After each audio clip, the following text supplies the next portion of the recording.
जय भीम जय भारत। मैं स्नेहल कामले और मैं शरद रामचंद्र कामले चिचेस्टर यूके में रहते हैं। आज 26 नवंबर 2020 हमारा संविधान दिन।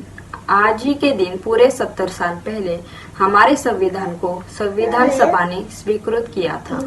समता, स्वतंत्रता और बंधुता के मूलभूत अधिकारों पर आधारित यह रचना पूरे विश्व में गणतांत्रिक देश का सबसे लंबा लिखित संविधान है। आज के इसी अवसर पर हमारी ओर से सभी भारतीयों को शुभकामनाएं देते हैं और आप सभी लोग इसको समझ लेंगे ऐसी आशा रखते हैं। जय भीम।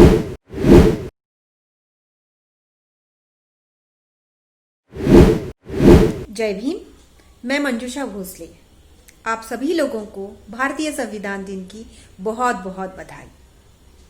डॉक्टर बाबा साहब अम्बेडकर जी ने संविधान द्वारा दिए गए मूल मंत्र को याद करते हुए चलिए प्रयास करें कि हम सब न्याय, स्वतंत्रता, समता और बंधुता के साथ रहेंगे।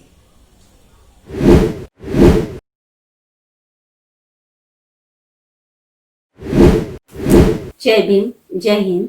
मैं प्रज्ञा खांडेकर और मेरे पति स्वप्निल खांडेकर, हम दोनों लेस्टर यूके से आप सभी भारतीयों को संविधान दिन के इस मौके पर बहुत बहुत शुभकामनाएं देते हैं। भारत के संविधान के कारण आज हमें उन्नति का मौका मिला है। संविधान में हमें जो आज़ादी, समानता और शिक्षा के मूलभूत अधिकार दिए हैं, आज उन अधिकारों के बारे में जागरूक होना बहुत ज़रूरी है। इसी से सारे भारतीयों की प्रगति होगी। संविधान दिन के इस मौके पे उन्हीं मूलभूत अधिकारों को याद करते हुए आज हम फिर से सभी को संविधान दिन की बधाई देते हैं। जय भीम।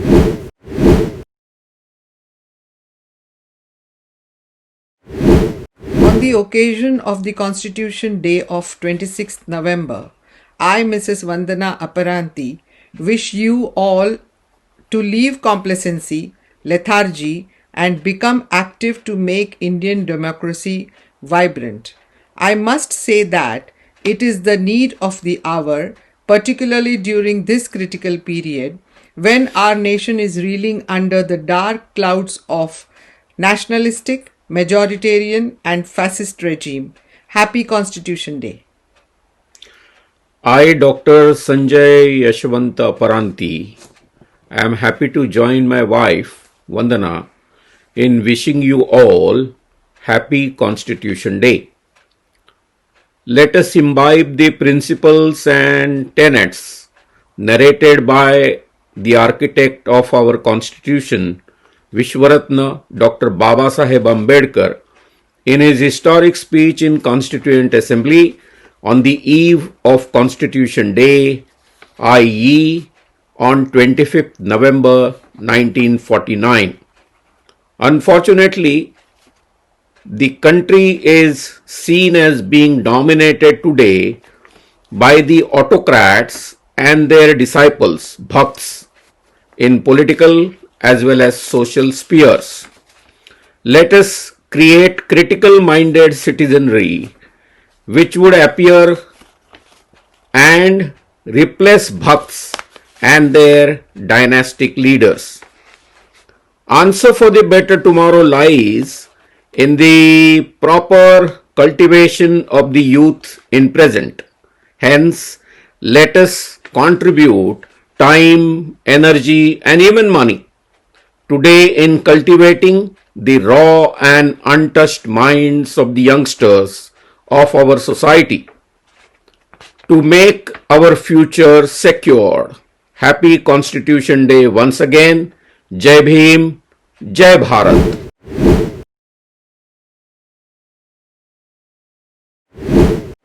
सभी को जय भीम। मैं आनंद भोसले लंदन से आज सभी भारतीयों को 26 नवंबर संविधान दिन के उपलक्ष्य में हार्दिक हार्दिक बधाई देता हूँ और हमेशा हम सब संविधान की रक्षा में जब भी ज़रूरत पड़े तो एक साथ खड़े रहे, ऐसी कामना करता हूँ। सभी को जय Bhim.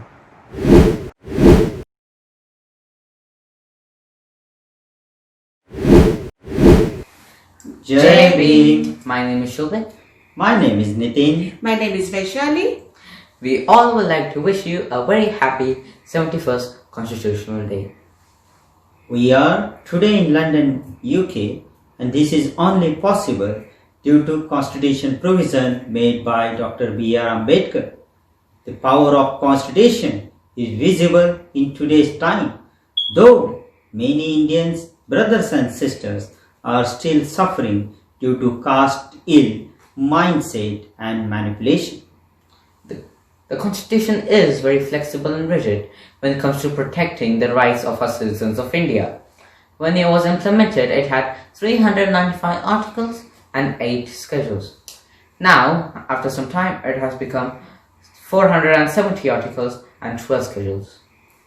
We all need to carefully analyze the 4 pillars of Constitution, that is justice, liberty, equality and fraternity. A quantitative status to see the progress of every Indian must be analyzed. We all are going to be extinct one day, so why don't we use the time of our lives to help people around instead of hurting them and making them suffer? We all need to ask when we become true Indians dreamed by Dr. B.R. Ambedkar. Jai Bhim.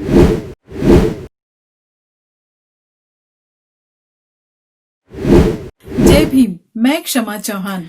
जय भीम। मैं पीयूष चौहान। 26 नवंबर का दिन बहुत ही बड़ा महत्व का दिन है। बिल्कुल, यह दिन बहुत ही महत्वपूर्ण दिन है क्योंकि इसी दिन भारत की संविधान समिति ने 2 वर्ष 11 महीने और 18 दिन के अथक परिश्रम के पश्चात भारत के संविधान को स्वीकार किया था।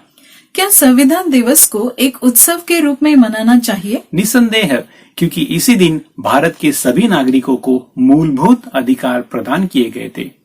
बाबा साहब ने विश्व के सभी संविधानों का अभ्यास कर उनमें जो अच्छी अच्छी बातें बताई गई थी, उन सभी बातों को चुन चुनकर भारत की सामाजिक परिस्थिति के अनुरूप उसे ढाला और भारत के संविधान का निर्माण किया है। इन्हीं विशेषताओं के कारण भारत के सभी नागरिकों का जीवन समृद्ध हुआ है। बिल्कुल, लेकिन बाबा साहब ने यह भी कहा था कि मुझे संविधान में बताए गए मूल्य को स्वीकार करना ज्यादा महत्वपूर्ण लगता है। वे कौन से मूल्य हैं? लोगों के लिए लोगों द्वारा चुनी गई सरकार, और अगर कोई राजनीतिक पार्टी इस मूल्यों का उल्लंघन करती है तो बाबा साहब ने यह चेतावनी भी दी थी कि ये भारत के नागरिकों का कर्तव्य है कि वो ऐसी राजनीतिक पार्टी को निकाल फेंके। अतः सजग रहे, संविधान के मूल्यों के बारे में जागरूक रहे और अपने जीवन को समृद्ध बनाए। संविधान दिवस की हार्दिक शुभकामनाएं। जय भीम।